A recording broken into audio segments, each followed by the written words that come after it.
Hey, this is Sematary once again. Welcome back to another video. There's another unboxing thanks to Jonathan Lindsey. Thank you so much for that. And he had sent me a message on Facebook asking me to do an unboxing. He said he was sending a package. Well, that's fine. That's no problem. I opened it. I haven't looked in it yet. But you hear the box there. So what we have here is 3 items and a letter. He said there would be a letter and he wanted me to read the letter, which is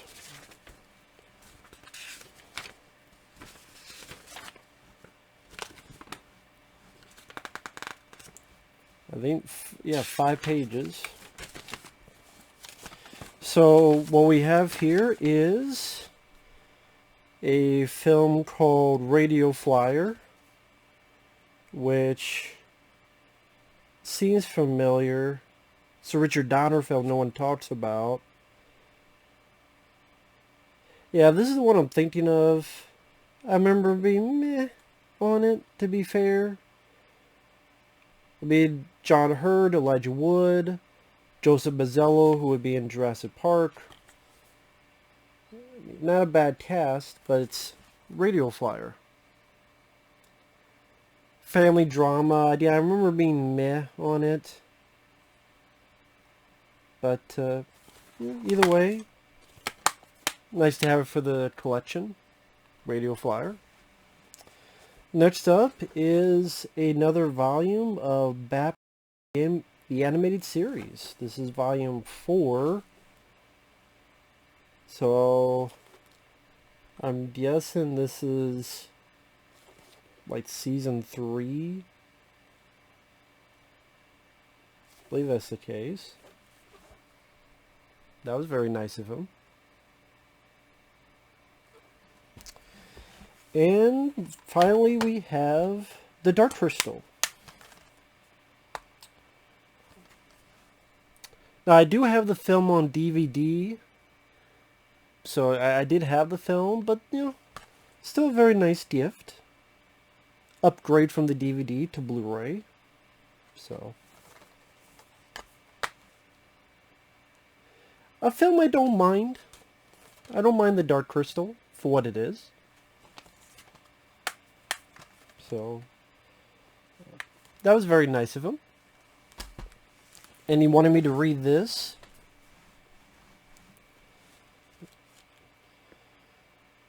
Hope you enjoy these gifts. Now your Batman the Animated Series is complete. Hope Dark Crystal Blue is an upgrade as it has great extras even behind the scenes.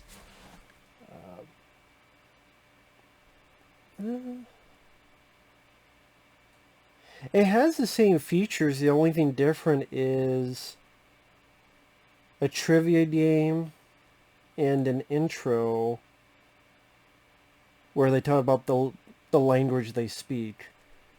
But the rest of the features are on the DVD. But still, you know, nice upgrade. Radio Flyer is one of Richard Donner's darkest movies. Has 2 likable kids with great performances by Elijah Wood and that Jurassic Park boy. Yeah, again, I wasn't big on it. I didn't hate it, but it was like, meh. The upcoming Matrix looks like wolf pandering nonsense. Don't you hate these deconstructions of these beloved franchises like Luke, James Bond, Bill and Ted? I have a feeling Neo's going to be a loser. Trinity is the one. Such an insult to everyone Neo went through. This being the true sequel is pointless as the story ended at Revolutions. Machines and humans live in peace. Like I've said before, I said in that video, I'm tired of any sequel being made. I really am. I'm sick and tired of the shit. And now, I did not see the new Scream 5 trailer. If people asked, I didn't bother seeing it, because what's the point? There's no fucking point. It's all fucking pointless. Fucking bullshit. It's all bullshit. Nice Critters reviews he did. I love the first one since I was 4. Saw it when it first hit video. One of the first sci-fi horror movies you saw. Last month living in St. Louis before moving to Omaha. Saw Critters 2 at the movies with your dad and his dad. And 12-year-old big brother. Loved it. Had a crush on the Playboy model. Hey, it's Playboy model. We all have crushes on Playboy models. I felt it went downhill with 3 and 4 and a new trend. I don't think it went downhill with 3 and 4. They're not as good as the first two, but I could watch 3 and 4. Like I said in my reviews, I could watch 3 and 4 as time wasters. A new binge is a piece of shit. OCP Communications Mike called it the Creep Show 3 of the franchise. Yeah, I can see that. It's from the director Zombievers. That's why. That's what it is. They got the director-writer of fucking Zombievers to do a Critters movie. That's what happened.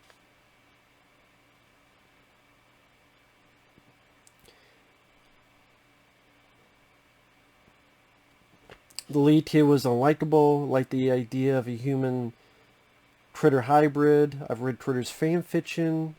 Mad scientists who got critter AIDS and used DNA of traits on human criminals, turned them into hybrids, all like Dr. Moreau. That would have been a cool idea for an episode of a Critter show, but no, it had to be a Crichton getting on with an Earth lady. Acting special effects were all shitty. Characters were sup too. I know, I don't really care for that idea because that seems like a lack of imagination for them to go that route. Because they did it with Alien. Remember that fucking chupacabra fucking thing from Alien Resurrection?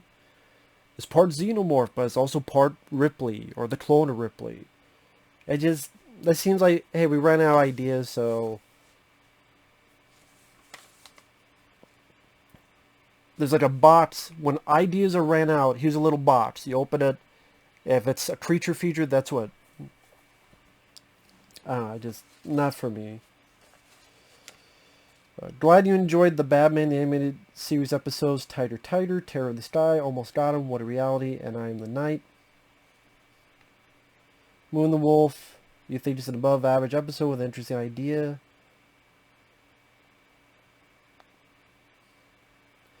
Why do some Batman fans, they can't take Batman fighting a werewolf or go into sci-fi or supernatural? They know he lives in a universe that coexists with Superman, Wonder Woman, gods and goddesses, genetic scientists. Can't answer that, man.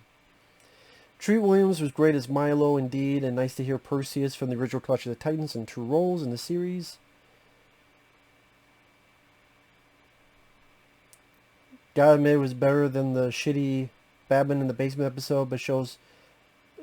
Oh, this is talking about Birds of a Feather. Decent. You think it's a decent Penguin episode? Yeah, I mean, my review says it all. Penguin, sophisticated guy. He does look like Dan DeVito Penguin with the hair and flipper hands.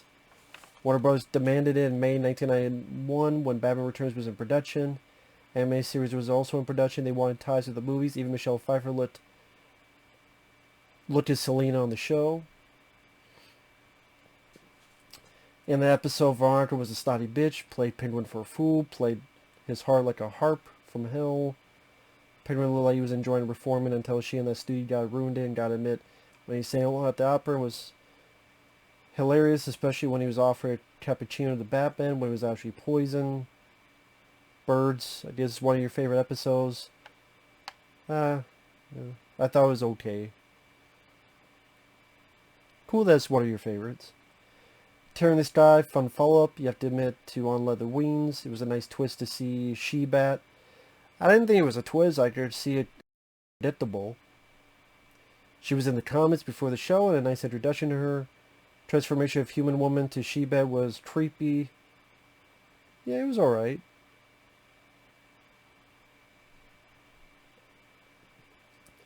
The idea of werewolves or vampires on a plane does sound like an interesting idea for a Creepshow series segment. Yeah, I mean, like I know there's a movie coming out with a vampire on a plane. But yeah, like a werewolf on a plane, I think that would be a cool idea that you could create, kind of like Turbulence meets I don't know, dog soldiers or something.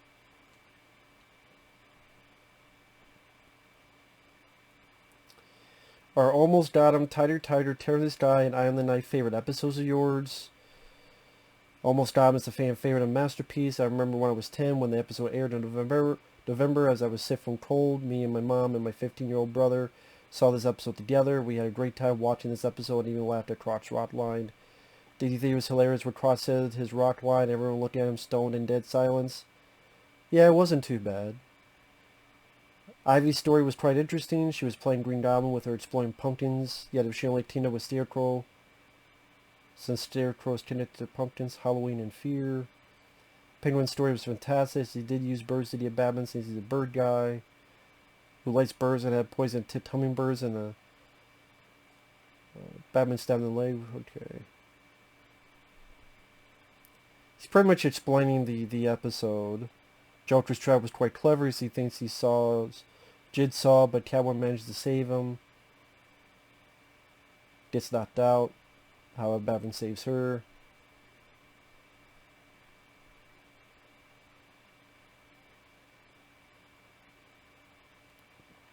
Yeah, I didn't mind that episode. I thought it was pretty decent. I liked the way it was edited. I mean, like I said in the review, Tighter Tighter is quite an interesting episode. It's like The Fly 1 and 2, Dr. Murrow, Frankenstein, Catwoman from Channel 6, the Ninja Turtles episode.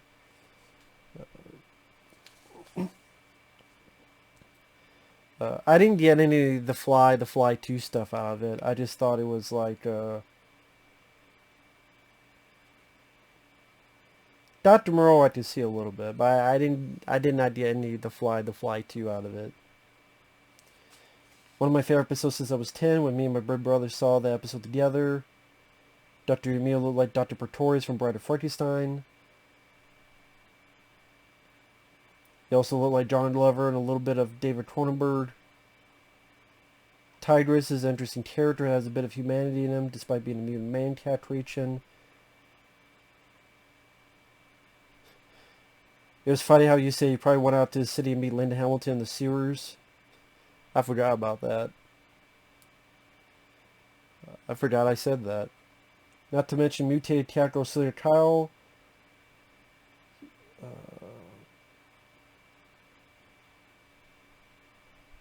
Jonathan thinks she was pretty hot. In a way, like other furry ladies like Lola Bunny, Minerva Mink, Mona Lisa from Ninja Turtles.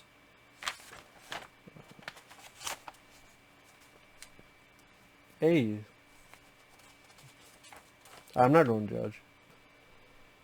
Selena is lovely no matter how she looks, whether blonde or brunette or human or cat girl. I never noticed the ape man's name was Garth and he was fighting a guy named Bruce Wayne.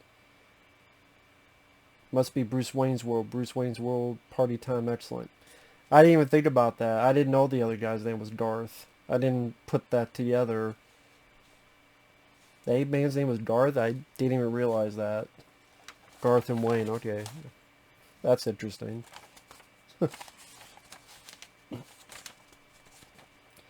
Did you think Almost Got 'Em has a Tarantino vibe from the POV perspective, bad guys telling their stories? Nah, didn't really get a Tarantino vibe. I mean, I get what you mean by there's a different point of view, but there's a lot of movies that did that before Tarantino. I Am the Night, quite a unique mature episode, surprise a weekly afternoon show. They had Bullock say, oh my god, as the show was a TV PG, aimed at all ages, even had a body that was shot. Show got away, even on WB season with Superman's the animated series, of having human characters being punched by Superman and Batman, even actual guns and bullets, not lasers like G.I. Joe. You had alcohol, drug lords, some religious images in some episodes, nudity, the tighter episode, but still censored as it was in Spawn, the anime series. Some blood on Leather Wings, which was the Man-Bat debut episode. Sexual jokes and all, which all broke the rules of syndicated TV, even network TV like Fox and WB. Even Spawn and HBO broke the rules of TV animation like MTV Animation did. Or was Spawn aimed only at adults? I think it was aimed only at adults, that's why it was on HBO, because a lot of they didn't have a lot of kid program on HBO because HBO mostly The only way you could get HBO is if a parent put the money down to get that. And so that's why HBO, Cinemax, Showtime. Number one, you only had adult shows like you had Oz, the prison show, and others, and also porn. Honestly, they had softcore porn at the end. That's why Cinemax was called Skinemax, because at the end of Cinemax late night they would have porn, like they had softcore porn, but that's what it was. And again, that's why everyone kept calling Cinemax Skinemax. Showtime a little bit. HBO, I think they had what, Taxi Cab Confessions? What was that another channel? Where you'd have like adult content. But that was actual cable, so they could get away with it. Spider-Man should have gotten memo from DC Image. Yeah, Spider-Man I do wish was more like free-willing in its what it could do, but just a lot of limitations, which does hurt it. Because we can't have Spider-Man punch a fucking person. It does get old quick. I liked Spider-Man, the 90s show still. But the fact Spider-Man can't punch, when you rewatch it, and also some of the animation is not as good as Batman. I gotta be honest. I do think the animation on Batman is more consistent than the animation on Spider-Man. But yeah, I still like the 90s Spider-Man. But I will admit, I watched a little bit not too long, a couple months ago. I lost a little bit of love of that show. I will say, I lost a little bit of that show. After the day, oh, I love this. And I was like, yeah, I like it. Because again, like the animation, some's good, some, whether the early CG or there are times where it feels a bit like stiff. They'll cut to a character that's kind of stiff doing something. I don't know, I don't know how to describe it. And like I said, the shows like Batman have a bit more freedom to do what they can. That does help. Oh, speaking of, so is Batman the Animated Series one of your favorite shows? Yeah, I would put it up there for cartoons. I did definitely put it up there because it's been consistently solid. There's not a lot that I've disliked. Ninja Turtles 2003 will always be my favorite.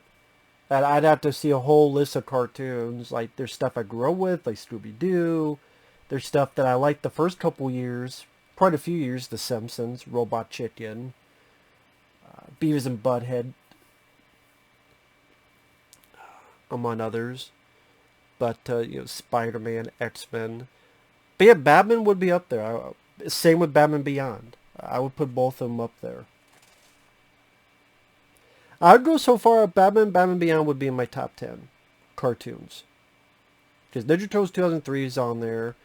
Batman Beyond would be somewhere on there. Robot Chicken, if that counts. That's stop motion, but if that does count, I'll put it on there. Again, Spider-Man would be on there somewhere. Beavis and Butthead. A few others. Thanks for the reviews of Reanimate and Pet Sematary. No problem. Thank you. I enjoyed Animaniacs since I was 11 in 93, and that's when the show debuted, and also enjoyed Tiny Toons since I was 8, and P.T. and the Brain since 13. I hear the new Bond movie is more deconstruction nonsense. I'm not paying a dime to see it. Yeah, I don't want to watch a 3-hour shitty James Bond movie. I saw Malignant in theaters. I enjoyed it. One of my favorite movies of the year. Malignant, Nobody, Suicide Squad, Willy's Wonderland, Conjuring 3, Quiet Place 2. I saw some of these in theaters. Stayed out of SJW woke pandering agenda bullshit and be pure escapist entertainment. Malignant is something different than another found footage movie, haunted house movie, another pointless remake of a classic like Poltergeist, or another sequel, prequel, reboot to a dead franchise that should stay dead like Chainsaw Massacre, which they're doing another movie coming later this year. I knew one was coming. I didn't know it was later this year, though. This franchise steal hasn't had a decent movie since 2003. Should stay buried, retire in favor of a new franchise. I agree. Reanimator saw on video at age 5 with my 11-year-old brother. Age 5. He's pretty young. Saw it again at age 13. One of my favorites. Is it one of your favorite horror movies and sci-fi movies of the 80s? It's kind of like Frankenstein, Evil Dead, Pet Sematary, and 1. I wouldn't say it's one of my favorites. I like Reanimator, but I wouldn't say it's one of my favorites. Like, my favorites would consist of Aliens, Predator, Predator 2, Leviathan, the Blob remake, Tremors, Stephen King's Graveyard Shift. Well, you said 80s, so I won't say some of those. I'm saying 80s. Yeah, Aliens, Predator, Leviathan, John Carpenter's The Thing. There's more. My Bloody Valentine I like a lot.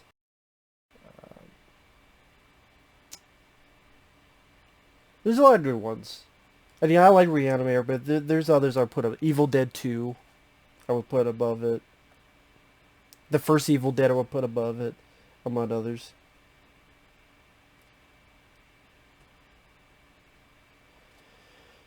You mentioned the scene in the movie where head given head, there'd probably be riots today. It's ironic since the extreme left who think that would be problematic. It's hypocritical since they praised a disgusting, unacceptable piece of garbage like cuties as brave. Yeah, that's true. Barbara Crampton was one of my boyhood crushes, and what a body she had back then. Yeah, it's pretty hot. Bruce Abbott and Jeffrey Combs did great performances. You said Ed Gale, but I think his name, was it David Gale? I think it was David Gale. I don't think it was Ed Gale. I think Ed Gale is the guy who was in the Chucky costume and the Howard the Duck costume. I think it was David Gale. We're likable. Well, the other two were likable, and Dr. Hill was a despicable villain. You hate him. How he survived in the sequel when he was crushed by Megan's dad. I have no idea. Again, one of the many issues on the sequel. I do have the Reanimator Evil Dead crossover graphic novel, which is cool to see Ash and Herbert West joined together, since both are Lovecraftian franchises. Pet Sematary saw in theaters at age 7 in Omaha when it came out, read the book at age 9, and saw the sequel in theaters. There's a reason why the ground is cursed, and there's a force. It's because of Wendigo, a cannibalistic demon spirit of Native American Canadian legends of the North, who can turn living humans into cannibals if one is touched by one. Encountered the Micmac burial ground eons ago and cursed it for whatever dead bodies buried in the ground, and will return as a bad shell of their former self. The Wendigo uses dark magic on animals buried in the ground with its necromancy power to have animals as its puppets, but for when dead humans are buried in the ground, they become possessed by the Wendigo and turn into deadite-like possessed demon creatures who come back to torment the living, especially in Gage or Timmy or Rachel or Gus in the sequel's bodies. Even the Wendigo was the one who made Gage's kite go on a road, as Judd and Lewis knew of the secret of the ground on what it did to Church, and now wants to manipulate Lewis and give him a human body sacrifice so he can possess and get revenge on Judd from long ago, want to possess the dead body of Timmy.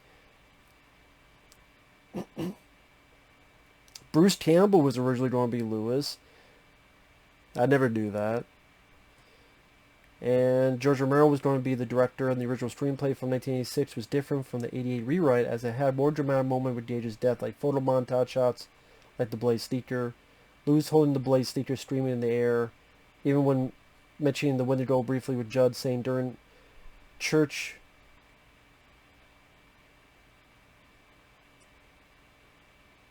The place was holy until Wendigo had soured the ground, and Lewis said, Wendigo. Judd said, Spirit of the North, not a good spirit, as they are tricksters and liars. Even had a Wendigo cameo when Lewis was on his way to bury his son, as it appeared in front of him, but let him pass and knew what he was going to do. Even Tom Savini was going to do the special effects, makeup effects as well originally. I don't think you need the Wendigo stuff in there. I was surprised they didn't do that in the remake. At least that would give a purpose to the remake. They didn't really do it in that even. Not really. But I thought, I know it's part of the book, but I think it would just overcomplicate it. Just the fact is, you just say it's a Indian burial ground, gives you all the justification you need. So I think the Wendigo thing, I think it kind of would have taken away from the family, almost primal, dead is better, more about Gage and in fact, I think more focus. That was still a movie that needed some stuff taken out. Like the whole sister thing needed to be taken out. With the mom character, what happened with her sister, because that didn't really lead to anything. And, that could have been taken out. The whole ghost warning Lewis could have been taken out. They just seem like stuff that works better as a novel. Because a novel, you could be as long as you want. But for a movie, there's only a certain amount of time. Like the ghost warning Lewis did nothing. He fell on deaf ears, was pointless, honestly. And the whole thing with the sister, I think it could have been a tighter movie if that stuff was taken out. Hope you have a nice Halloween sign, Jonathan. P.S. I'll send more stuff for Christmas. That's really kind of you. Thank you. So, once again, Jonathan, you've been very generous. Thank you so much for that. I really do appreciate it. Again, he had sent Batman the Anime Series, the last of it. A Blu-ray of The Dark Crystal, which is a good movie. And Radio Flyer, which at least is nice to have for the collection. I didn't have it, so nice to have it. So, it's fit nicely with the collection. So thank you once again. Take care, everyone. We'll see you guys later. Bye-bye.